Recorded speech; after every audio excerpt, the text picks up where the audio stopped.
हरे कृष्णा, मैं गौरांगी दास जी। आज हम भगवद गीता के दूसरे अध्याय के श्लोक को देखेंगे। आज का श्लोक है 15, 16 और 17। 15 नंबर श्लोक। यम ही न व्यतीयन्ते ते पुरुषं पुरुषर्षभ सम दुःखं सुखं धीरं सोमृतत्वाय कल्पते। 16 नंबर श्लोक। नासतो विद्यते भावो न भावो विद्यते सतः उभयोरपि दृष्टोतस्तत्योन्तत्वदर्शिभिः। 17 नंबर श्लोक। अविनाशो तद्विधि सर्मिदं ततं विनाशमव्यस्यास्य न कश्चित् कर्तुमर्हति। इन श्लोकों में क्या होता है हम आपको बताते हैं। 15वें श्लोक में बोलते हैं, हे पुरुष श्रेष्ठ अर्जुन, जो पुरुष सुख तथा दुख में विचलित नहीं होता और इन दोनों में संभव रहता है, वह निश्चित रूप से मुक्त के योग्य है। कहने का मतलब ये है कि जब समस्याएं आती हैं, जब जीवन में समस्याएं आती हैं, मान लीजिए आपके जीवन में है कि हमें कहीं नौकरी करनी है और समस्या है, तो उसके लिए आप क्या करेंगे? आप प्रयास करेंगे। बिना प्रयास के तो आपको नौकरी लगेगी नहीं, तो उसके लिए प्रयास तो करना पड़ेगा।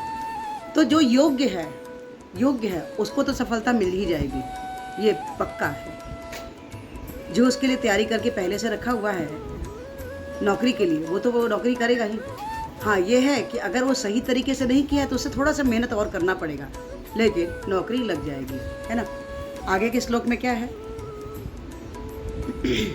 16 नंबर श्लोक में है, कहते हैं, तत्दर्शियों ने यह निष्कर्ष निकाला है कि असत भौतिक शरीर का कोई चिरस्थायी नहीं है, किंतु सत आत्मा अपरिवर्तनशील है। उन दोनों में प्रकृति के अध्ययन द्वारा यह निष्कर्ष निकलता है। हमारा जो शरीर है, हमारे शरीर और आत्मा दो चीज़ें हैं। हमारा शरीर जो है हमेशा बदलता रहता है, बचपन से युवावस्था से वृद्धावस्था, लेकिन हमारी आत्मा नहीं बदलती, सोल नहीं बदलता है। सोल नहीं बदलता है तो उसके लिए क्या है कि सोल कब बदलता है? जब उस शरीर का कृष्णा, जब उसकी समय पूरी हो जाती है और जब आत्मा निकल जाती है, तब वो शरीर पूर्ण रूप से छोड़ता है और नए शरीर को धारण करता है। शरीर जो है हमेशा ही कार्य करता है, और जब उसका आखिरी समय आता है, मृत्यु होती है, तो शरीर को वो छोड़ देता है। हम हमेशा जो शरीर होता है वो ही मरता है, आत्मा कभी नहीं मरती। अर्जुन को कृष्णा यही बोल रहे हैं। 17 नंबर श्लोक में क्या बोलते हैं हम देखते हैं। जो सारे शरीर में व्याप्त है उसे ही तुम अविनाशी समझो। इस अव्ययी आत्मा को नष्ट करने में कोई भी समर्थ नहीं है।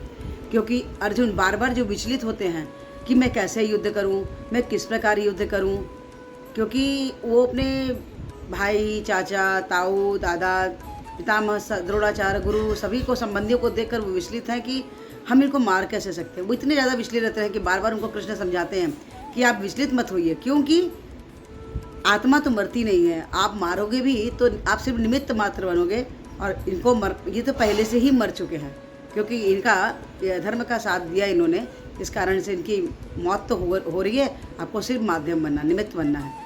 मैं तो इनको पहले ही मार चुका हूँ। अब हम आगे के श्लोक में देखते हैं कि कृष्णा अर्जुन को क्या समझाते हैं। हरे कृष्णा, राधे राधे।